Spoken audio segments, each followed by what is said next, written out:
자, 이렇게 지렁이에 대해서 우리가 이렇게 많이 알 수 있도록 해준 사람이 한 분이 계신데요. 바로 영국의 생물학자인 찰스 다윈이라는 분입니다. 이분은 종의 기원이라는 책을 펴내서요. 진화론을 주장하신 또 집대성하신 대단히 위대한, 세계적으로 이 사람을 모르면 말이 안 되는 정말 유명하신 분입니다. 네, 그러니까 그 인간이 뭐 원숭이에서 진화했다, 뭐 엉덩이 뼈는 원래 꼬리가 태화돼서 남아있는 흔적이다, 뭐 이런 것들 있잖아요. 뭐 토끼는 귀가 자란 이유가 진화론 때문에 그렇다, 네, 살아남기 위해서 그렇게 된 것이다, 뭐 기타 등등. 어쨌든 간에 이 진화론을 만든 찰스 다윈이라는 이 위대한 생물학자가요, 지렁이에 대해서 얼스웜에 대해서 무려 40년을 넘게 연구한 결과물들입니다.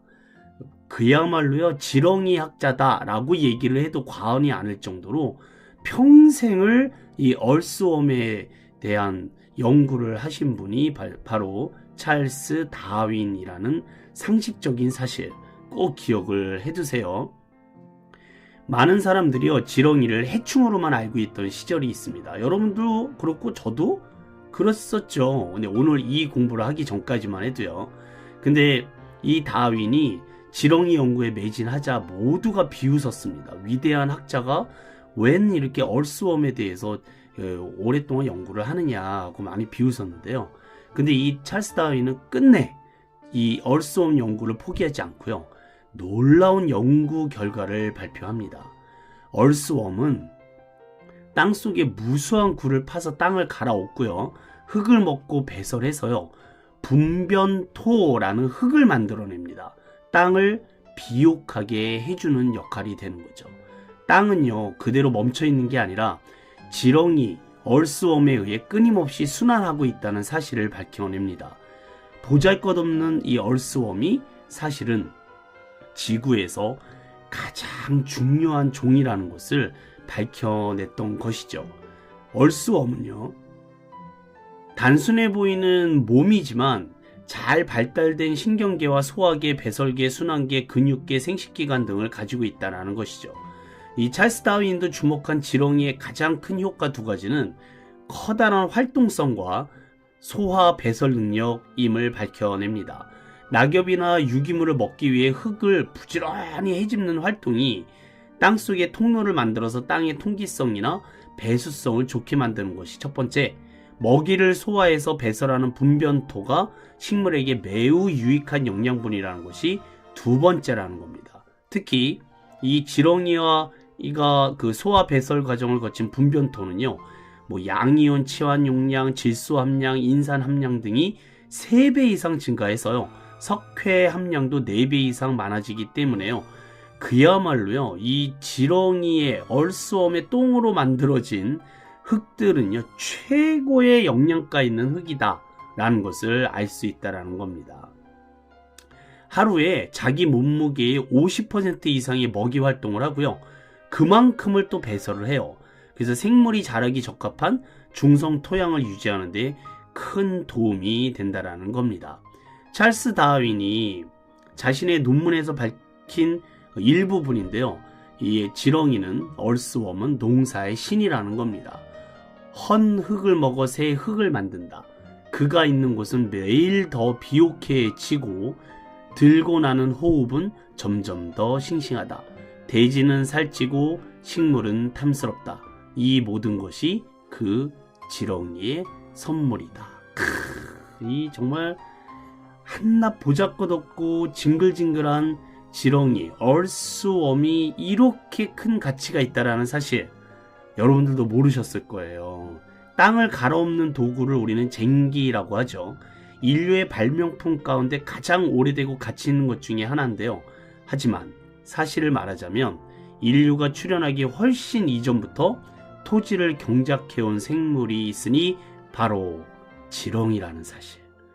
이 얼스웜이라는 단순한 구조의 생물만큼 세계 역사에서 큰 역할을 했던 동물이 있었는지 정말 의심스럽지 않을 수 없습니다.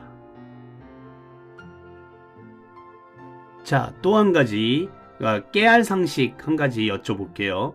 지렁이는 벌레일까요? 가축일까요? 빠밤. 네, 대부분 벌레 아닙니까? 라고 물어보시는 분들이 그렇게 생각하실 수 있는데요. 아닙니다. 지렁이는요, 법률로 정해진 가축입니다. 여기 보이세요? 네, 그 오소리, 뉴트리아, 소, 말, 돼지, 당나귀, 토끼, 개, 사슴 등과 함께 당당히 가축으로 분류되어 있는 그런 존재입니다. 대한민국 축산법에 따르면요, 이 얼스웜은 가축으로 분류되고 있다라는 사실. 그래서 지렁이를 기르는 시설도요, 전국에 굉장히 많다고 해요. 그래서 이 지렁이 농장도 많이 있고요.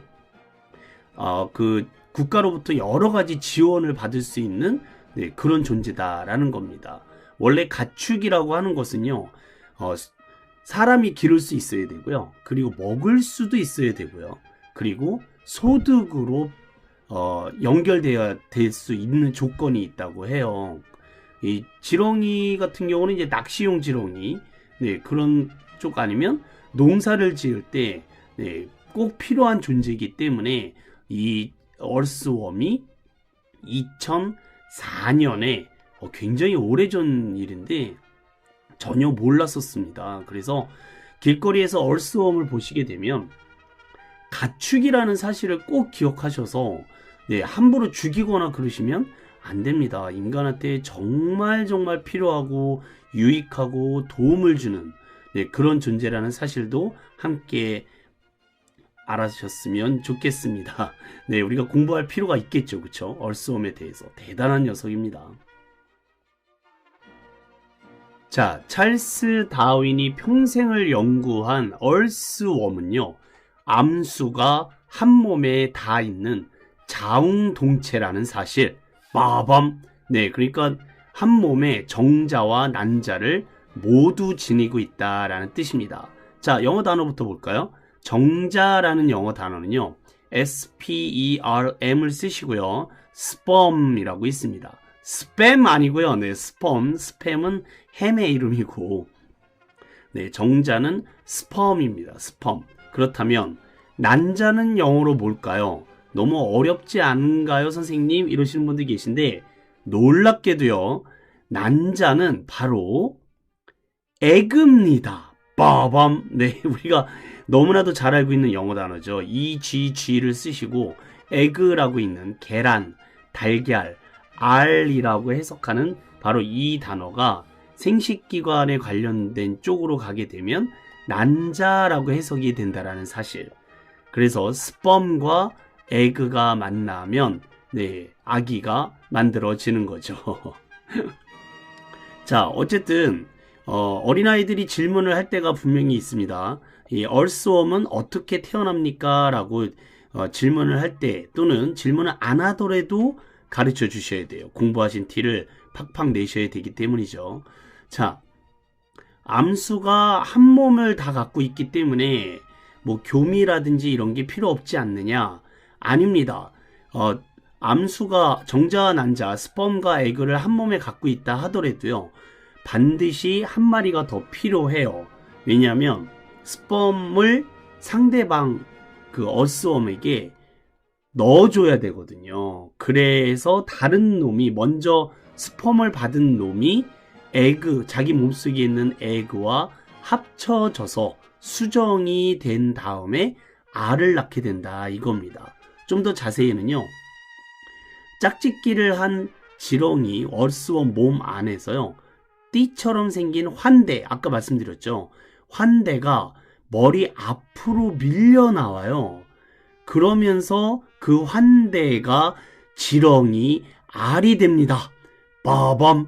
그때 이때 환대에서 생겨난 알이 부화가 돼서 새끼가 나오게 된다라는 사실. 이 환대가 정말 중요한 역할을 하고 있다라는 사실. 이게 바로 알이 된다라는 겁니다. 제가 사진으로 보여드릴게요. 머리 바깥으로 빠져나오는 환대에는 이런 모양의 알이 돼서요. 한 7일? 뭐 아니면 뭐 10일 정도가 되면 이렇게 빼꼼 하얀색의 새끼가 부화된다라는 사실. 정말 유익한 공부입니다. 우리가 언제 이렇게 얼스웜의 알을 보겠습니까? 그쵸? 저도 감탄. 네, 이 공부를 할 수 있게 해주신 여러분들께 진심으로 감사를 드립니다.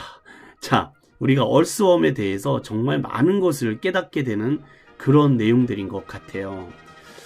이게 암수가 한 몸이라고 그랬잖아요. 그래서 여자친구나 남자친구가 없는 모태솔로들은요, 이 사실을 이미 알고 있는 사람들이 많다고 그래요. 그래서 너무 외로우니까 이런 기도를 한다고 해요. 다음 생에도 솔로일 거라면 차라리 달팽이나 지렁이로 다음 생에는 태어나게 해주세요. 왜냐면 얘네들은 자웅동체니까 여친이나 남친이 필요가 없다라는 사실이죠. 네, 이런 우스갯소리가 있습니다. 그러니까 아는 사람은 다 알고 있는 사실입니다. 네, 얼스웜이 스펀과 에그를 한 몸에 다 갖고 있다라는 사실. 네, 그리고 환대가 바로 머리 쪽으로 빠져나와서 알이 된다라는 사실. 대단한 사실입니다. 그쵸? 정말 놀라울지 않을 수 없겠죠. 그쵸? 여러분들도 감탄하고 계시죠? 저도 감탄 중입니다. 자, 이렇게 훌륭한 역할을 하는 이 얼스웜이요. 우리가 길거리에 나가게 되면 자주 볼 수 있습니다. 그래서 거기 죽어 있는 놈들도 굉장히 많은데, 왜 이 얼스웜이 바깥으로 나와 있을까? 그게 궁금하신 분들이 있으실 거예요. 특히 비가 오게 되면은요, 이 땅 속에 물이 차고 흙 속에 산소 공급이 잘 안 되기 때문에 이 얼스웜은 피부로 산소 호흡을 하거든요. 그래서 숨을 쉬러 나오는 겁니다. 그랬다가 숨을 쉬러 나왔다가 땅속으로 다시 들어가야 되는데 계속 움직이잖아요. 움직이다가 보니까 아스팔트 위로 나와버린 거예요. 땅속으로 들어가야 되는데 아스팔트를 기어가고 있으니 얘가 들어갈 수가 없겠죠. 그래서 몸속에 수분이 없어지면서 말라 죽게끔 되어 있는 겁니다.